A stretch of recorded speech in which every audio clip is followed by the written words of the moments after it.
Assalamualaikum warahmatullahi wabarakatuh. Selamat pagi anak-anak. Semoga kalian selalu sehat ya. Hari ini kita akan belajar tentang perumusan dan penetapan Pancasila sebagai dasar negara. Ibu akan menyampaikan tujuan pembelajaran hari ini. Jadi, Ibu harapkan kalian dapat memahami perumusan Pancasila sebagai dasar negara dalam sidang BPU PKI. Yang kedua, kalian dapat menganalisis pendapat para pendiri negara tentang isi Pancasila. Lalu yang terakhir ini, kalian dapat mengidentifikasikan perumusan dasar negara dalam sidang Panitia 9. Pancasila sebagai dasar negara. Pancasila. 1. Ketuhanan yang Maha Esa. 2. Kemanusiaan yang adil dan beradab. 3. Persatuan Indonesia. 4. Kerakyatan yang dipimpin oleh hikmat kebijaksanaan dalam permusyawaratan perwakilan. 5. Keadilan sosial bagi seluruh rakyat Indonesia.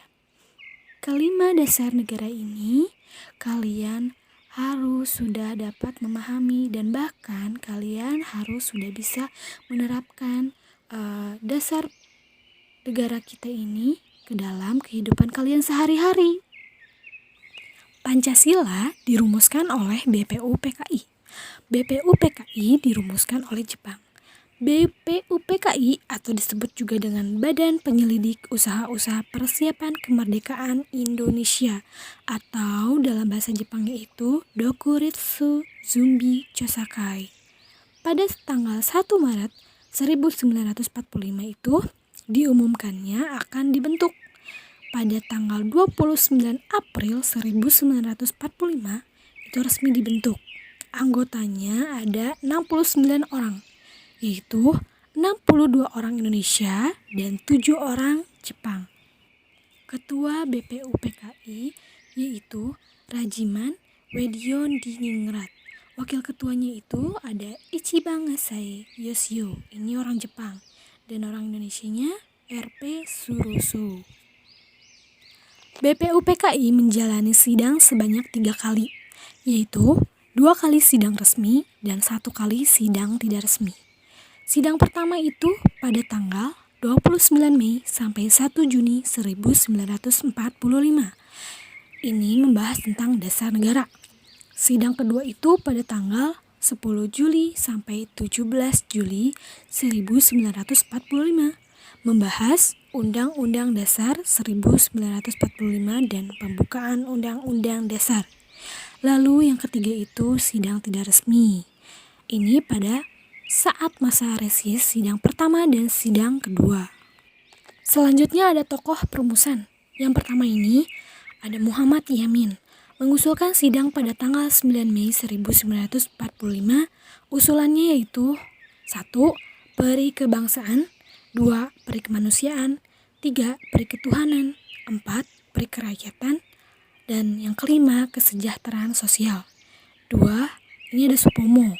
Mengusulkan pada tanggal 31 Mei 1945. Usulannya yaitu 1. Persatuan, 2. Kekeluargaan, 3. Keseimbangan lahir batin, 4. Musyawarah, 5. Keadilan rakyat. Lalu yang ketiga ini dari Soekarno-Hatta, berpidato pada sidang tanggal 1 Juni 1945. Yang pertama ini ada kebangsaan Indonesia. Kedua, internasionalisme atau peri kemanusiaan. Ketiga, mufakat dan demokrasi. 4. Kesejahteraan sosial. 5. Ketuhanan yang berkebudayaan. Nah, usulan Soekarno inilah yang disebut Pancasila. Sampai sidang terakhir ini, belum juga didapatkan kesepakatan di antara anggota BPU PKI. Lalu oleh Insinyur Soekarno dibentuklah panitia kecil. Inilah yang bertugas membantu mengumpulkan dan membahas usulan mengenai dasar negara Indonesia. Panitia kecil ini mengadakan rapat dengan 38 orang anggota BPU PKI. Dalam rapat ini dibentuk lagi panitia kecil yang dinamai Panitia 9. Setelah mengadakan rapat tanggal 22 Juni 1945, Panitia 9 menyepakati tentang rancangan pembukaan hukum dasar. Rancangan inilah yang kita kenal dengan Piagam Jakarta. Dalam Piagam Jakarta terdapat rumusan dasar negara.